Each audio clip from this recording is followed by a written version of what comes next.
Hey friends, quick disclosure on this week's episode.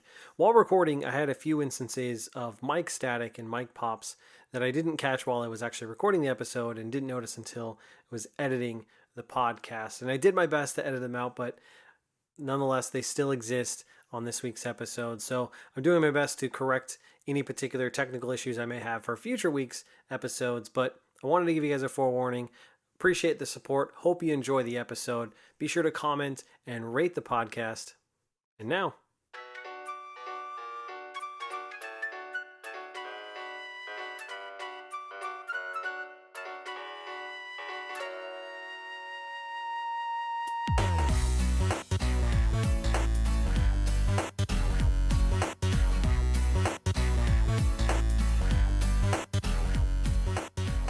what's going on, everyone, and welcome to another episode of the Gamecite Chronicles, the console gaming podcast where we sit down each and every week to talk about video games. I'm your host, Bonfire, and I hope you're all doing well out there. Given the current state of the world and all the current events that are going on, it's absolutely wild. So just hold your loved ones close and enjoy this revelationary times that we live in. Now, this is episode number 2 of the podcast, and I think it's going to be a pretty meaty episode. It might not be as long as the first episode, but there's a couple of interesting topics that I really wanted to discuss today. And first and foremost, before we even get into any of that, I want to say thank you to those of you that tuned into our last and first episode. Looking at the stats here across all the platforms we're available on, I think we had approximately 20 downloads, give or take, and a couple of engaged listeners, which is super exciting. And so I want to say thank you. Thank you for your support, your kindness. And again, I want to give a special shout out to my boy Cotton, Legend of Cotton, as he's known around the social medias. Him and I have been long in touch. He's one of the folks I met on the YouTube world and doing content with. And we actually met in real life at PAX. I think it was 2017, the last PAX West I went to, and he's such a good dude. I know he's doing crazy things on TikTok now, and I'll be honest, I'm not even going to pretend to understand that platform and the things that go on over there. It's not for me, but shout out to you, man. I appreciate the support and you sharing the podcast. Speaking of which, for the uninitiated and those new around here, you can find the podcast up on Apple Podcasts, the Podbean app, or podbean.com. YouTube, we're uploaded on the YouTube channel, youtube.com/Gamecite, as well as the free speech alternative Rumble. Just search the Gamecite Chronicles. We put up video versions there.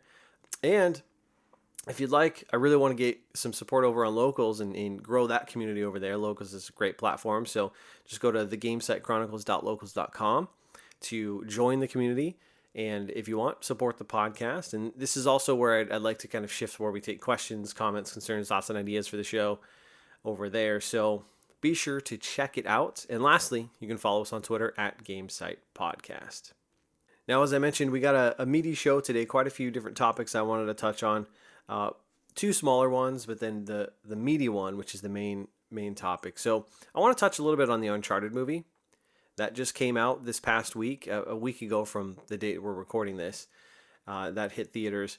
And then also during this week, the next-gen version of Cyberpunk released with a huge 1.5 patch. So I want to touch on that just a little bit because Cyberpunk is super interesting to me.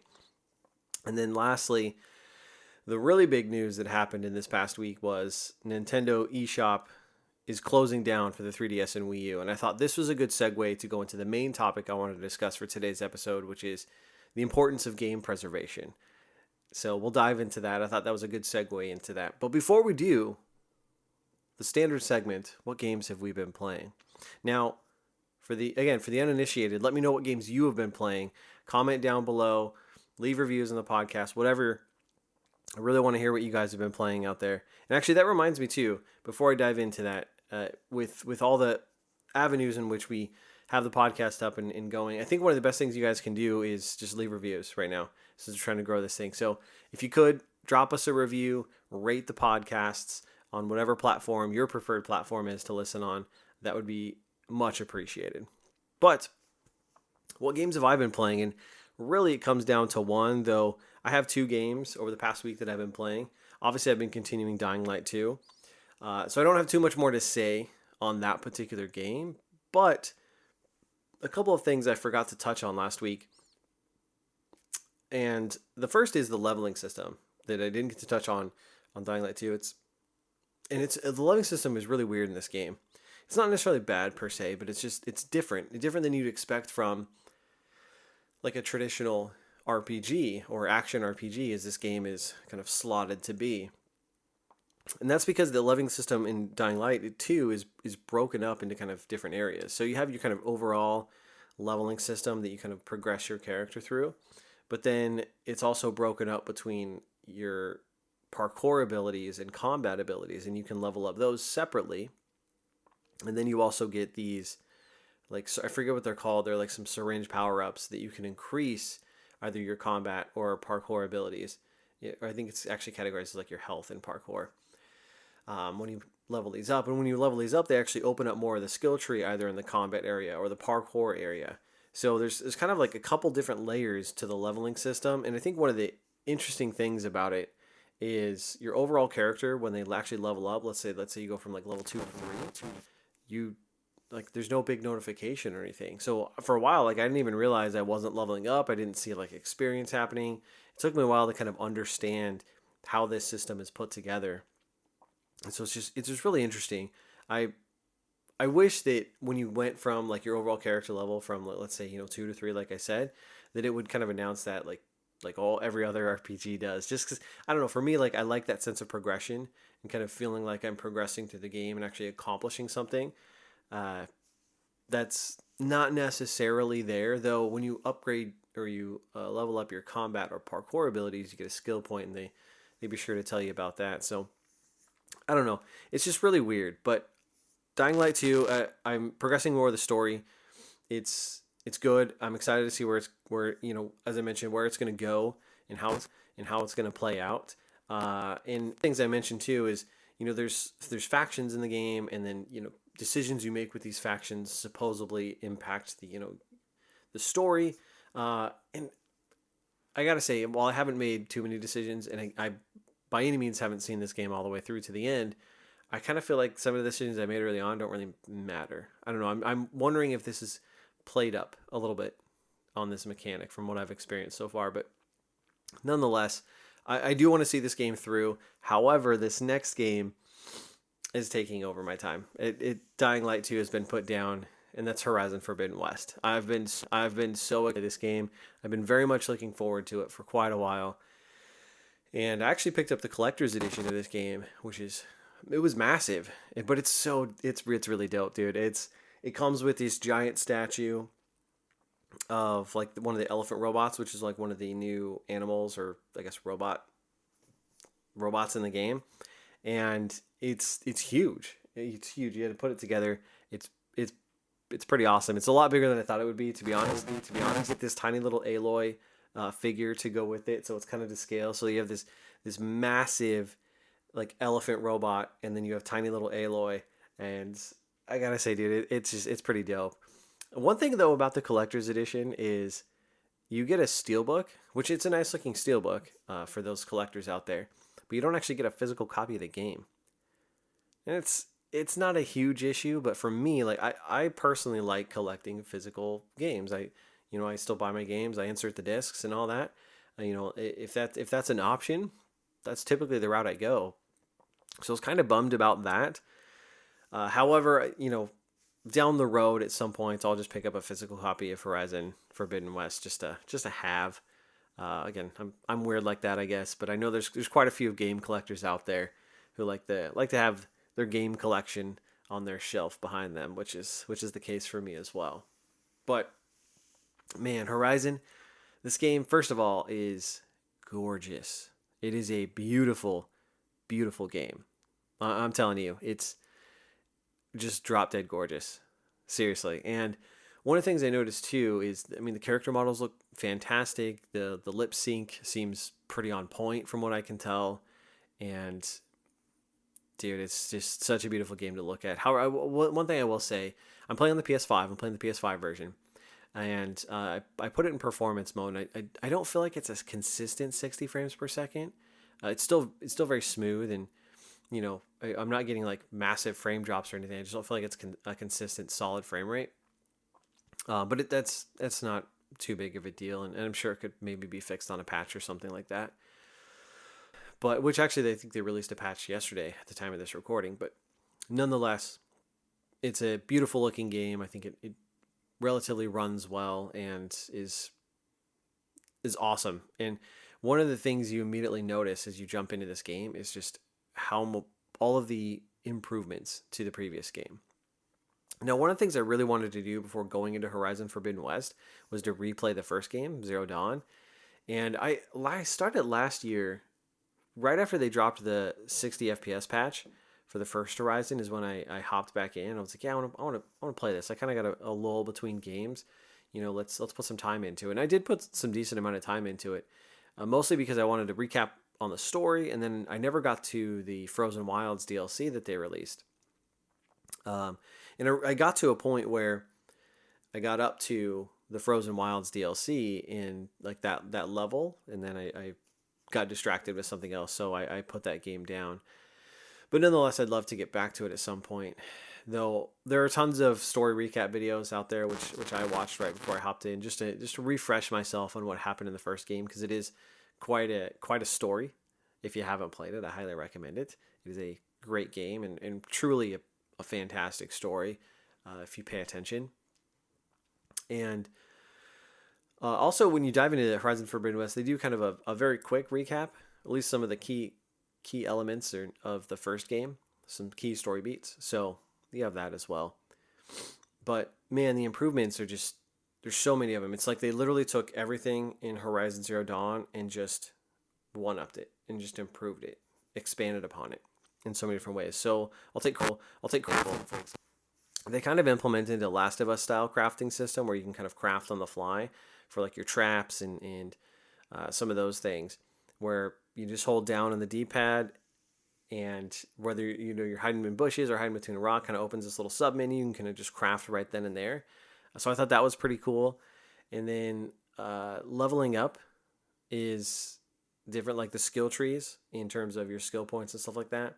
So you had a couple different skill trees in the first game, but this one is just kind of expanded upon that to where you have different categories of skill trees, and within those categories is its own skill tree. And they've also added like abilities.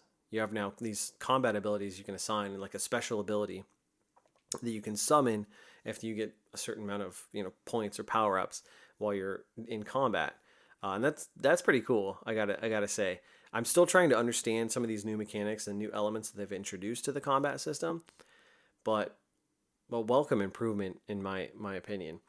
And then the scavenging systems kind of reminds me of Fallout, to where you go scavenge something and it kind of opens a menu and kind of see the items and you can collect what you want or take everything.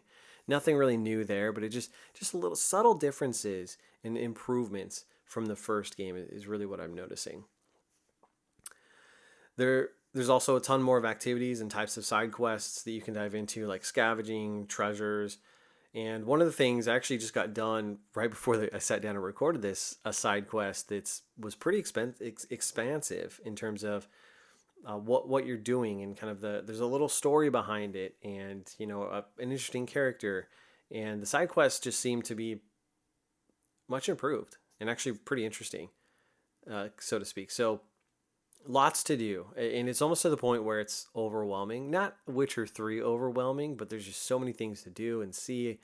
The map seems pretty big, and I forgot to mention this a little bit earlier, but I've played probably no more than 15 hours, and I'm just guessing, but let's see, I think I'm level 14 in the game, and I got my first tall neck. I've finally made it to the first part of the Forbidden West, this doesn't spoil anything, but it's great, man. It's pretty awesome. A couple other things I wanted to note here: the opening sequence is a nice intro to the game, and there's a pretty cool boss fight at the end of it. That's not going to spoil anything, I don't think, but I thought it was pretty neat. And then upgrading items, is another thing that's kind of changed. So you do everything kind of at workbenches, and I'm pretty sure this is different from the first game, but you actually go to a bench and now you have all your different items. You can kind of upgrade those individual items and kind of unlock different abilities and improve them and stuff like that with all the things you scavenge and find out in the world. So that's another nice improvement. And another thing I really noticed that I like is I can't remember if this was an option in the first game, but it's kind of recommended, is kind of a minimalistic HUD, to where really there's not even your health or anything on there. It's kind of just maybe the map and one other thing. And then you can swipe up on the touchpad to kind of see everything. So like your quest, your health, and your weapons and all that stuff, you can kind of show up there. So it's kind of nice. It's a nice, very little UI touch that's just, I think, goes a long way. And then, another thing I kind of wanted to call out that you get early on in the game is like this little grapple hook type thing. And it's very reminiscent of Tomb Raider, to where in Tomb Raider, you use a grappling hook to kind of pull down walls and stuff like that. And you do the same thing in Horizon. So I'm not knocking it or anything like that, but it was just like, oh, I've done this exact same thing before. And then the last thing, I have had a few hiccups. So I mentioned, I don't think it's a consistent 60 FPS, but I've had, a couple pop-ins. I have had very small frame rate issues, as well as I've had some movement lag with the controller when I first started, like where I just turn the camera and it would be a slight delay and then it would turn, like overturn. That was really only when I started the game, but now, like as of lately, or the last couple days that I played, I haven't had that issue at all. So I just wanted to call that out. But again, overall, I gotta say this is an awesome game so far. I haven't barely touched the story very much at all, and I'm just so excited to see what's gonna happen. This world is just gorgeous. I want to explore it more, and it's one of those games where I don't want to put down, in the sense that, when I have to, because, maybe I got to go to work or, whatnot. But I'm telling you, this game is freaking awesome. Now, the other thing I want to say, those are the only two games I'm playing, but I kind of have this itch to play some sort of fantasy RPG game. I don't know, just an itch. So maybe some sort of old school turn-based RPG or something like that. So if you have any good recommendations, hit me up. Let me know. And with that, let's roll into one of the first items, and that is the Uncharted movie. I wanted to touch on this just because I find it fascinating. And this is kind of a big deal, I think, on the PlayStation side. Uncharted's a huge and important IP, and we've known about this movie for quite some time. And I'll preface it with this: I'm not super excited about this movie, mostly because of the casting. Like, I don't see Tom Holland as Nathan Drake at all. I don't like the casting of Mark Wahlberg as Sully. I don't see Sully at all. And, with those two actors, I feel like their persona exceeds whatever character they try to play. Like, all I see is Mark Wahlberg in just about anything he does these days. And with Tom Holland, his persona really is exemplified in Spider-Man, so you kind of just see Spider-Man. It's like it's hard and I have the same thing with Will Smith, honestly. Like, all I see now is Will Smith. I don't see whatever character he's trying to portray, and he's a great actor, don't get me wrong, but all I see is Will Smith. And that was my problem actually with the first Suicide Squad, was I don't see I cannot forget, I can't look, his character's name escapes me, but I don't see that character. All I see is Will Smith cosplaying that character, which is one of the reasons I wasn't thrilled with that movie. And there's others, but nonetheless. So the Uncharted movie, I do want to go see it. I haven't seen it yet. I do want to go see it just to, see it. And I'm a fan of the game, so I kind of feel obligated to go see it. But I got to say, I'm going in with low expectations, and hopefully I do get out to go see it here soon.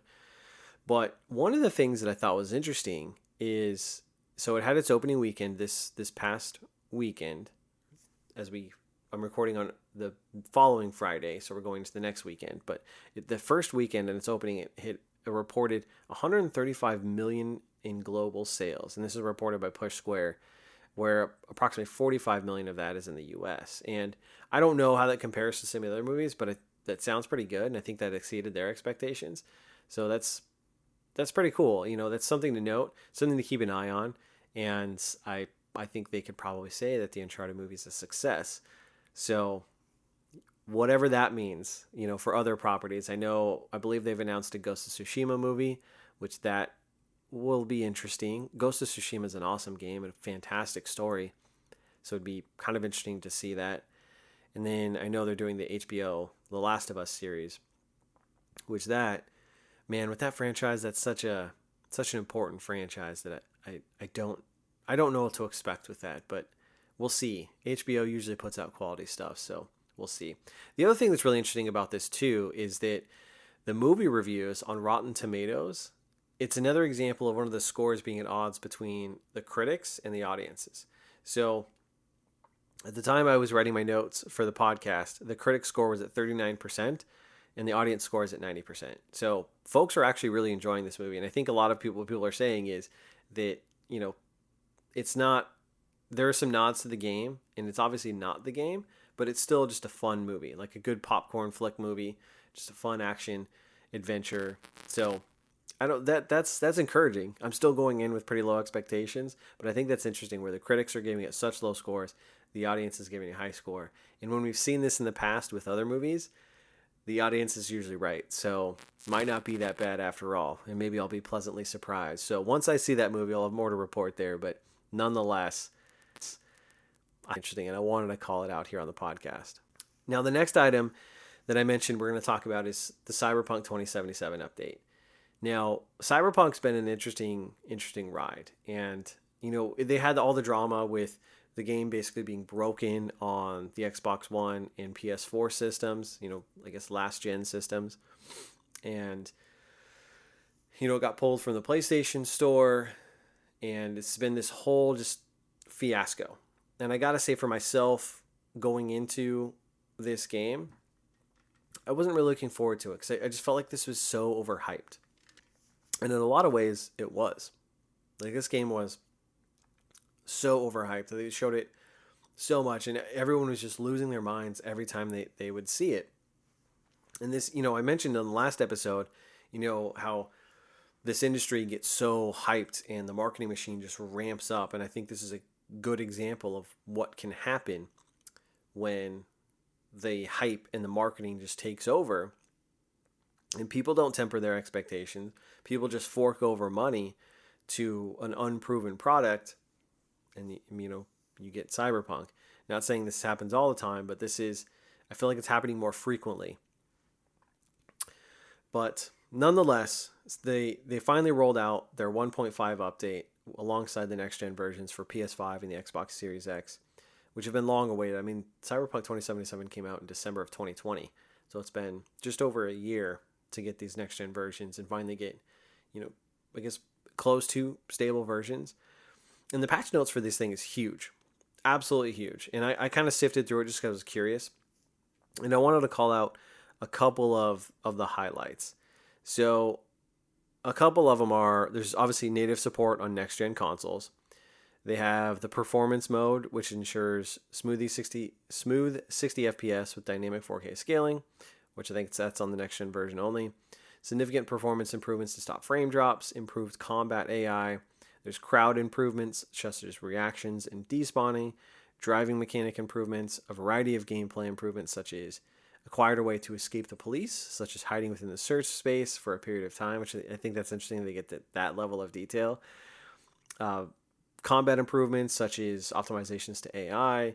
They fixed an issue where combat is triggered just while roaming. And actually, I think I've heard about this, which is that's a big problem in a game. That's got to be so annoying. You're just cruising down the street, minding your own business. All of a sudden, civilians and police just roll up on you. That would definitely hinder your experience. But I just think that's funny. They tons of fixes around balancing, health, behavior, rebalance some of the perks, weapons. There's UI fixes such as the scope visibility and D-pad navigation, which D-pad navigation just seems standard to me. I mean, that's on console. That's the way. That's one of the best ways to do it. There's also quest fixes where they also added some secrets for players to find, which apparently is only on the next gen versions.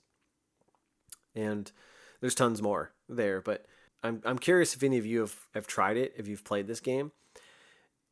I I swore off this game, not only because I was just like sick of hearing about it, and I wasn't really excited for it. And with this game, it's interesting too because when they first announced it and were starting to show it off, this was pre Keanu Reeves. You kind of got a sense that, okay. And then they kind of went quiet for a little bit, and then they come back big with Keanu Reeves, and that's a whole meme thing at this point. And it makes me wonder if they took like a complete left turn with this game to try to inject Keanu Reeves into the story and revitalize it, and which could have led to some slump of development hell.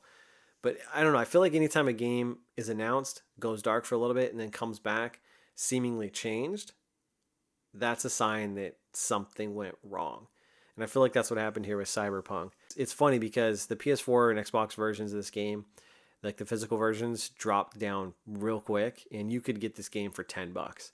And it's funny because over the holidays, I decided, just like, you know what? It's $10. Like they did this like flash deal, $10 with the steel case at Best Buy. And I was like, I'm going to order it. I have no intentions of playing it. The only time I would play it is on the next gen versions once they are stable and actually functionally work. But I decided to get the game anyways, and I was like, if anything, it'll just be a relic, just to have this game, this kind of historic game in terms of its launch. So I got it, and it's funny because that's, with the holidays, there's always shipping problems and stuff like that, and then it's exacerbated by COVID, and the supply chain has just been a huge mess. And FedEx had this my game for weeks. It was supposed to be delivered. God, I actually bought this right after Halloween, now that I think about it, and I didn't get it. I actually rode into Best Buy like a month later because I'm waiting for this thing, and it says it's sitting in my city, but it'll be delivered today, and then it never gets delivered, and then it just resets for like days on end, and that went on for weeks. And I was like, you know what? I'm gonna write Best Buy and just be like, hey, can I just go pick this up, or like, can you send me another copy? Because this is ridiculous. They did. They actually like one day shipped me a copy, overnighted it, and I got it. And then weeks later, I think this was right before Christmas, I got my original copy that I had purchased, and it was trashed. Like the steel case was like destroyed, and I'm so glad I didn't get that original copy because I would have been pissed. Like it is just mangled, and it was just a trashed copy. I kept it nonetheless, because I already got my actually good copy that Best Buy resent me. But just interesting little tidbit about that game, my experience with that game. And I've heard good things about Cyberpunk. That the story is actually pretty good. It's fun. There's tons to do, and I've watched some gameplay as well, and I can see myself playing point. But again, just all this fallout and how broken this game is has just left me not wanting to play it for a while. And the thing is too, back to my original point about pre-ordering games and the hype around this game is like, I think this game sold right on a release like 13 million copies, which is massive, and they've already made millions upon millions in profits because a CD Projekt developed and published this game themselves, so they're just taking it all in. And so the unfortunate thing is that no lesson was learned here. Yeah, their reputation's been tarnished, but no lesson is learned, and that sucks, man. That they blatantly lied about this game. They kind of skewed the reviews, and it's just, I think this will go down, and we'll look back on it as just a very interesting and kind of cautious tale about game development, how you market your game, and releasing it in a broken state. And that leads me to our main topic and the story around the Nintendo eShop closing for 3DS and Wii U. So last week, Nintendo announced that as of late March 2023, it will no longer be possible to make purchases on the 3DS and Wii U eShops, and this includes free content and demo downloads. After this date, however, they said you'll still be able to re-download your games and DLC, including updates that you already own. An interesting thing I thought too is that when asked about some of these classic games that will now be lost will somehow be available to purchase in the future, Nintendo replied, and I'm actually going to go to the specific story and kind of read it verbatim. Give me 1 second to pull this up. Okay. Their answer was, across our Nintendo Switch, and I quote, across our Nintendo Switch online membership plans, over 130 classic games are currently available in growing libraries for various legacy systems. These games are often enhanced with new features such as online play. We think this is an effective way to make classic content easily available to a broad range of players. With these libraries, new and longtime players can not only find games they remember or have heard of, but other fun games they might not have thought to seek out otherwise. We currently have no plans to offer classic content in other ways. End quote. And that's pretty telling. And that's, I'm kind of at two minds about this story as we dive into the topic and what I think is the importance of game preservation. And that right there, I think, is the reason why. But me being at two minds, I'm like, okay, on one hand, I can understand this decision because I'm sure they're, a small team of people that have to, maintenance on the eShop, and then, every month or quarter have to kind of process the transactions to pay out the publishers and the developers and stuff like that. And that costs money. It costs money to maintain these things. And they're probably looking at the number of downloads, the number of purchases and things like that. And they're like, this just doesn't make sense. It's not really being used. And I can't imagine really anyone outside of maybe a couple people still on the Wii U eShop. The 3DS, I can see maybe a little bit more because the 3DS sold crazy numbers, just crazy numbers. And the Wii U just flopped. So like on one hand, I can get it. I can see the business reasoning for it. But on the other hand, I'm like, what the fuck? Like, this sucks. It does. It really, really sucks because there are a lot of games that will now be lost to time because they're stranded on that hardware. And that's just so unfortunate, especially when you talk about having access to these games, being able to discover old games, understand the history of gaming. These things just get lost and they're stranded on consoles. And once those digital versions and those stores go away, if you don't own them, you have to try to track down some physical copy of it. And a lot of times those physical copies, man, are just grossly priced. And so this is what leads me to the topic of game preservation and why I think it's important. And I wanted to really tackle this subject by kind of going through each of the three major consoles in talking about how they're approaching, backwards compatibility and game preservation. And so let's start with Xbox. And this is the company that I think is actually doing the best job of it thus far. Because Xbox, during the Xbox One generation, they started to focus on backwards compatibility. And then moving into the Xbox Series S and the Xbox Series X, that's when, they really touted backwards compatibility as well as Game Pass. And it's just been a huge focus for them. They've done a great job at bringing and making, the original Xbox titles as well as Xbox 360 titles compatible and available for purchase and play on all of the Xbox consoles. And it's interesting when you look at their strategy as we went into the Xbox Series X and S generation, because they touted, and through a kind of very funny marketing lingo term, which at the time was kind of just sounded just like that, but in retrospective is actually brilliant. But that is through smart delivery. And so their promise was that no matter what game you play on whatever platform you decide to play it on, you'll get the best version of it. So you can play whatever game you want from, and I put a little asterisk there because it has to be, available, but from Xbox One, Xbox 360, Xbox One, or the Xbox, current future generation of games, and whatever console you're playing it on, you're going to get the best version possible automatically. You don't have to do anything. It's just, that's what happens on smart delivery. And this is brilliant. This I think works pretty well and kind of, I think, how things should work. Because when you look at what PlayStation's done in bringing some of their bigger titles forward, like, Death Stranding, Ghost of Tsushima, they did like these director cuts versions, and I think most recently Uncharted.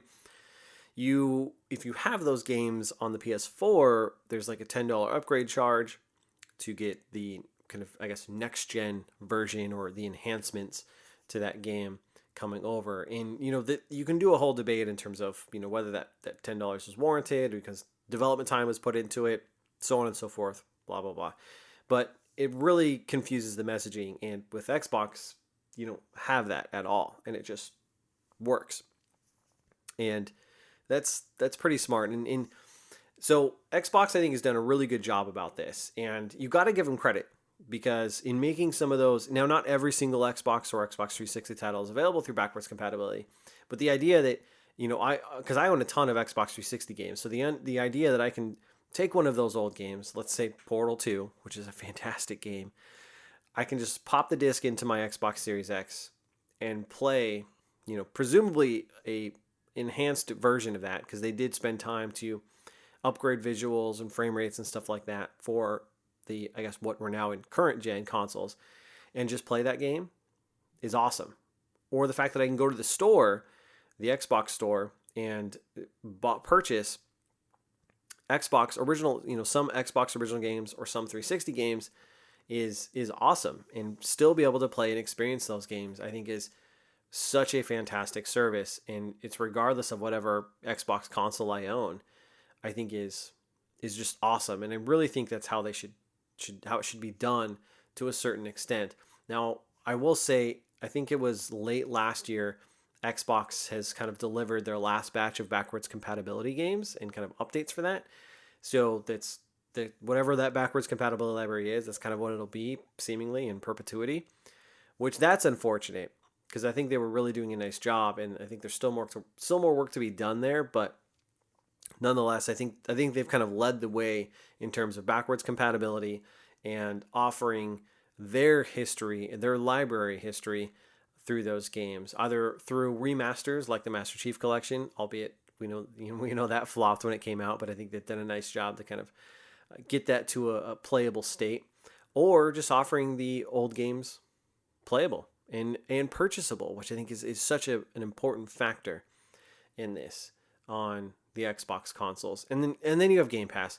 And I won't get into Game Pass too much, but the nice thing with Game Pass is a lot of those, first party 360 and Xbox games are available on Game Pass to be able to play. So if you're a subscriber, they're there for you for free. You can download and play them. And it's just such a great approach to the problem. And then you have PlayStation. And PlayStation, in my opinion, has done the worst on this. Because in the PS3 days, and I think a little bit into the PS4, you did have some PlayStation classics that were available to play. And I know, like on the Vita and PSP, there were tons of PlayStation classics you can download and play. Like I think I have Chrono Trigger on my Vita, which I still need to play. And I know I have Silent Hill on there, which I could play on my PS3 or my Vita. And so there's just albeit a small library, but there's plenty of PlayStation classics that you can download. I'll be honest, I don't know how many of those have transitioned or are available on the PS4. I know there are a handful of PS2 classics that are on the PS4 and therefore available kind of moving forward. But that's kind of it. And as we moved into the PS4 and now PS5 generation, there's just not a lot of focus on those things.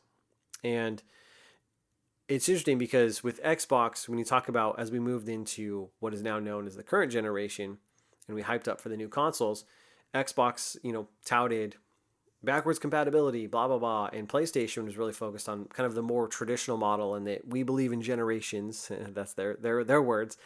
And, they said, some games will be backwards compatible, but then they kind of shifted that, I think, as they realized kind of Xbox was kind of winning consumers, or at least the consumer perception, to say, okay, we're making all PS4 games, albeit except I think like 10, this is a very small list, compatible on the PlayStation 5 via backwards compatibility.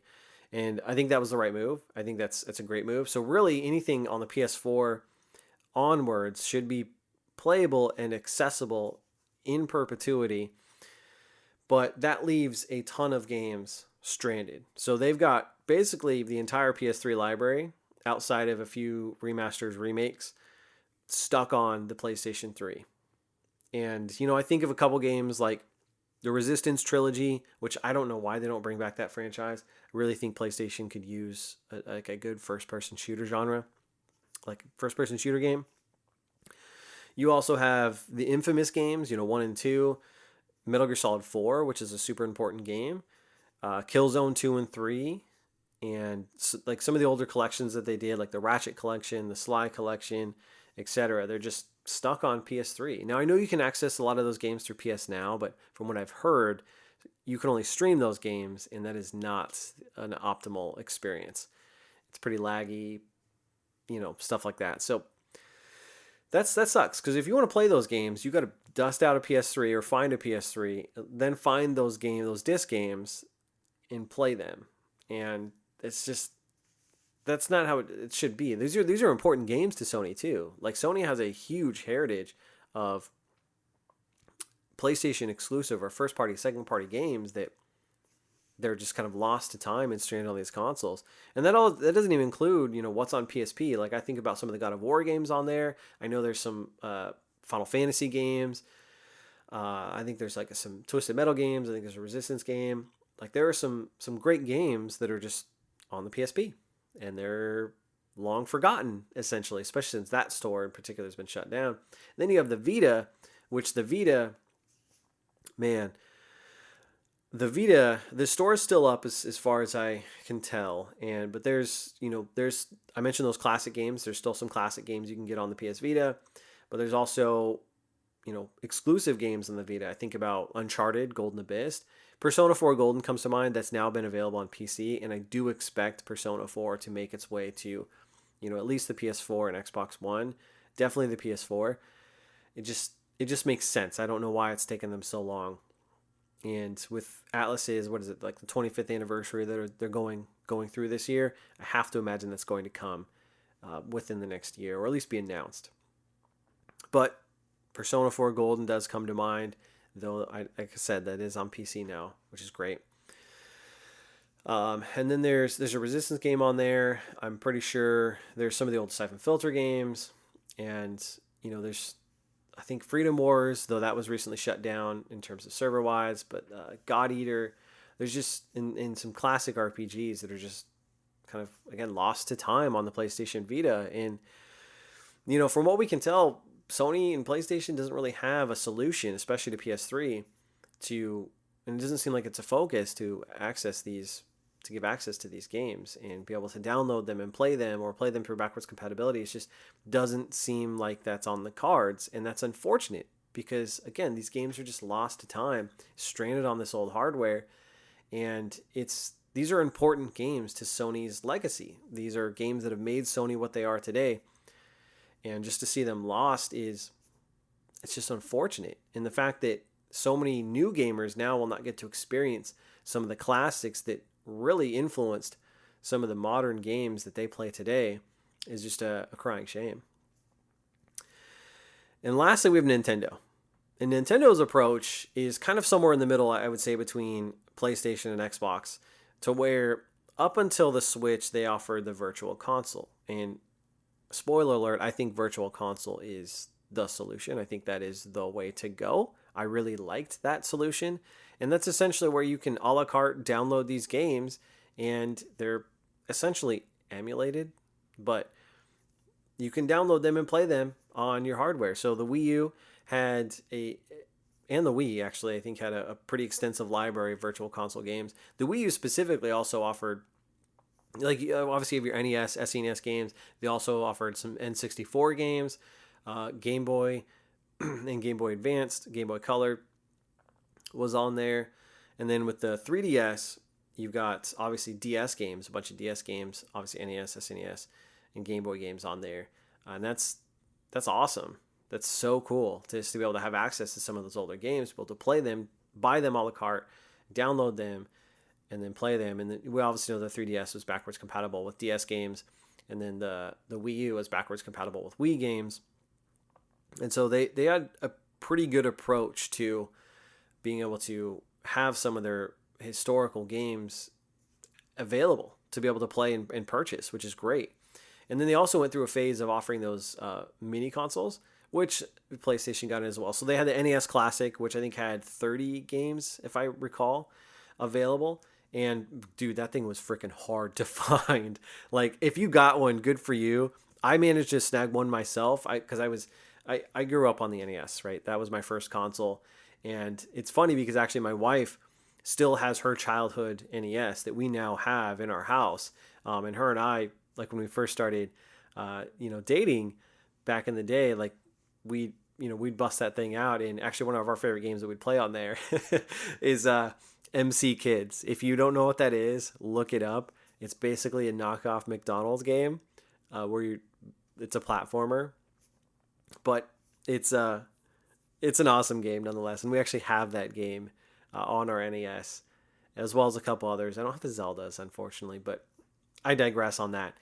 But the NES Classic was so hard to get, but it was so great because it basically 30 of the best, arguably some of the best NES games are available on this little miniature console that you can now play and experience and own.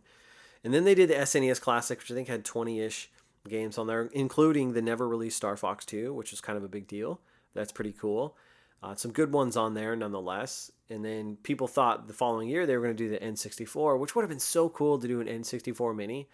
And I know a lot of the most important games on N64 are like licensed or third-party games like GoldenEye, Perfect Dark. So I don't know if they'd be able to get those games, the licenses for those games, to be able to have on an N64 Mini. But I just think about the possibilities, right? Or having 4 controllers attached to this mini N64 console, be able to play and experience some of those games again. Like Mario Kart 64, like Perfect Dark or GoldenEye again.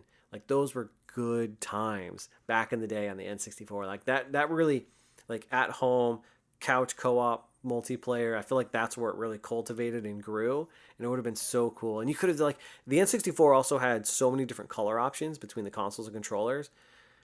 It just would have been so cool to have those again with an N64 Mini, but I don't think we'll ever get that. And they also could have done like Game Boy Minis and stuff like that, which is, oh well, we're not going to get that. It doesn't seem like. But then PlayStation did one with I think 20-ish games on or maybe it was 30 on their PlayStation Classic. And actually one of them on there is I think the original Persona, which is kind of cool because that's like the only way you can play that is on the original. So, that's nice to see that accessible. Then there's a Genesis one, which I ended up picking up that too, which obviously Sonic games and some other Streets of Rage, stuff like that, which is pretty cool. So the mini consoles were great ways to, offer versions of these games and be able to have them and own them and be able to access and play them.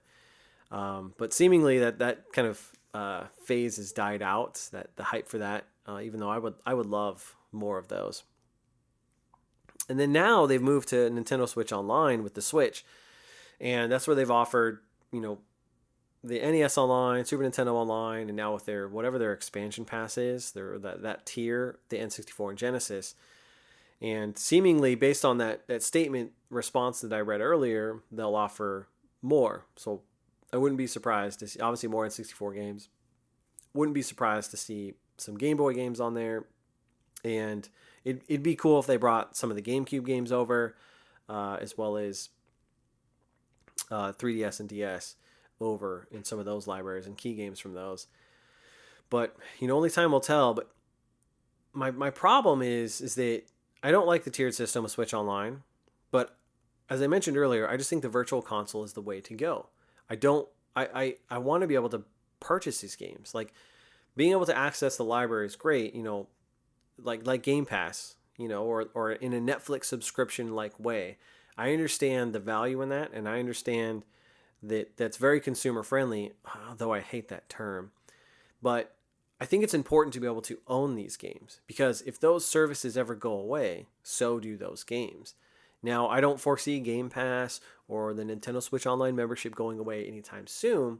But again, I think as we've seen some of these old shops and these stores kind of shut down, that with those stores shutting down, you lose access to those games if you don't own them. And the same would be the thing with Nintendo Switch Online. So I want to see them do some sort of virtual console-like system where you can buy some of these older games a la carte. And, some of the games that I think about that are kind of going away and that will be lost, in the Nintendo space. The first one that comes to mind is a game that I just hold near and dear to my heart that is only playable on the Super Nintendo unless you emulate it, like on the PC. And that's Lufia 2, Rise of the Sinistrals. I loved that game growing up as a kid. And I remember going to Blockbuster so many times as a kid to rent that game and just play it over and over. I never beat it, but I remember starting it so many times and just playing through it and just loving the crap out of that game.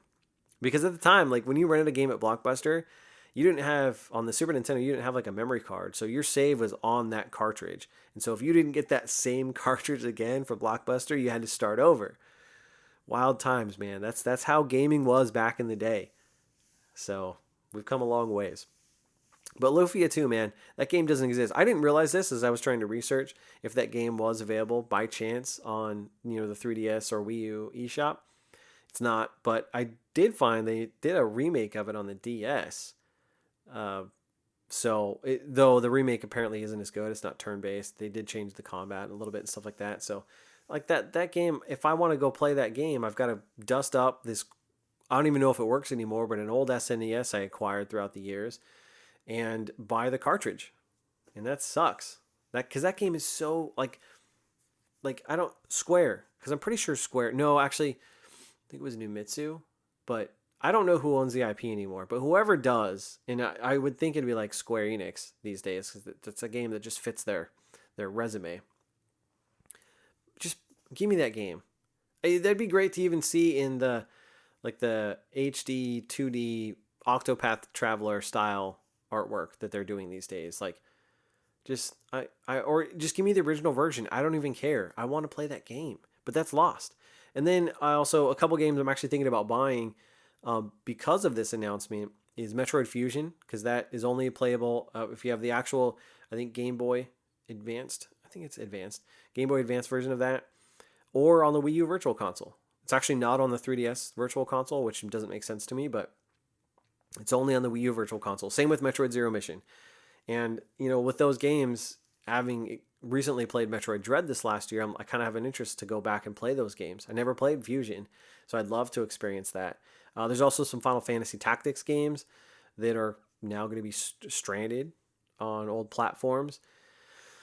And I know I talked a little bit about PSP, but I know I mentioned some of the God of War games, but a couple other ones that I've got noted here that are lost to the PSP time is like the GTA Vice City Stories and I think China Wars on there. Like those were great games, though I didn't play the China one. I played a little bit of Vice City Stories.